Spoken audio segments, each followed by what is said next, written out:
धूम दुर्गाय नमः। माँ सिद्धिदात्री के स्वरूप के बारे में आज हम जानेंगे।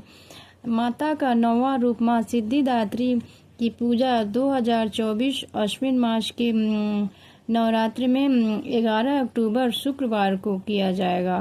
तो हम माँ के स्वरूप के बारे में जानते हैं। माँ सिद्धिदात्री की 4 भुजाएं हैं और वह उनका वाहन सिंह है। कमल पुष्प पर विराजमान माँ सिद्धिदात्री की दाहिने तरफ नीचे वाले हाथ में कमल पुष्प धारण किए हुए हैं। 4 ही भुजाओं वाली माँ सिद्धिदात्री लाल साड़ी में अपने हाथों में सुदर्शन चक्र शंख गदा धारण किए हुए हैं। सिर पर मुकुट और चेहरे पर मंद मुस्कान लिए माँ सिद्धिदात्री सभी को नवरात्रि के 9वीं तिथि को दर्शन देती हैं।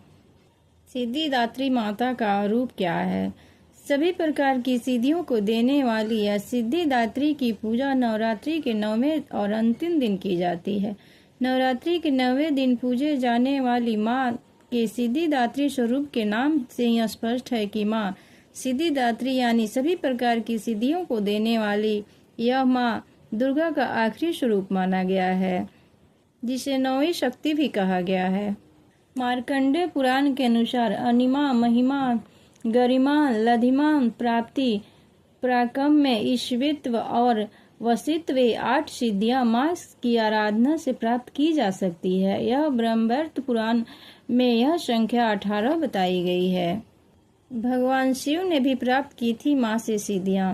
माँ सिद्धिदात्री ने सिर्फ अपने भक्तों और साधकों को ही सिद्धियां नहीं दी, बल्कि देवी पुराण के अनुसार भगवान शिव ने भी माँ की कृपा से अष्ट सिद्धियों को प्राप्त किया था। भगवान शिव के अर्धनारीश्वर स्वरूप का आधा रूप मैया सिद्धिदात्री का ही है। हिमाचल के नंदा पर्वत को लेकर मान्यता है कि वही देवी की कृपा से भगवान शिव की 8 सिद्धियां प्राप्त हुई थी। माँ सिद्धिदात्री की आराधना करने से सभी सिद्धियां प्राप्त की जा सकती है।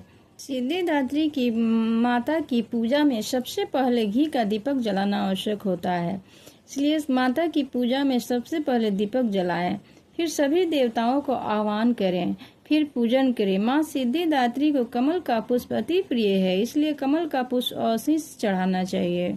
माता को फल, नैवेद्य में फल, नारियल अवश्य माता को अर्पित करने चाहिए। उसके साथ बतासे और मिष्ठान भी अर्पित करने चाहिए।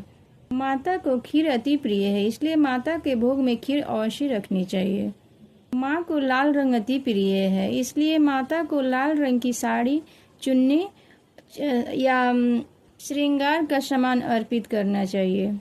इस दिन कन्या भोज का विशेष महत्व है। माँ सिद्धिदात्री के पूजा के बाद कन्या पूजन अवश्य करनी चाहिए या कन्या का पूजन अवश्य करनी चाहिए, क्योंकि माता की पूजा में कन्या पूजन का बहुत ही महत्व है। सिद्धिदात्री की पूजन में कन्या पूजन अति आवश्यक है, इसलिए माता की पूजा के बाद कन्या को अपने घर बुलाकर उन्हें सत्कार के साथ माँ कन्याओं के रूप में ही घर आती हैं, इसलिए उनकी पूजा अवश्य करनी चाहिए। घर बुला के भोजन और आदर के साथ उन्हें विदा करनी चाहिए।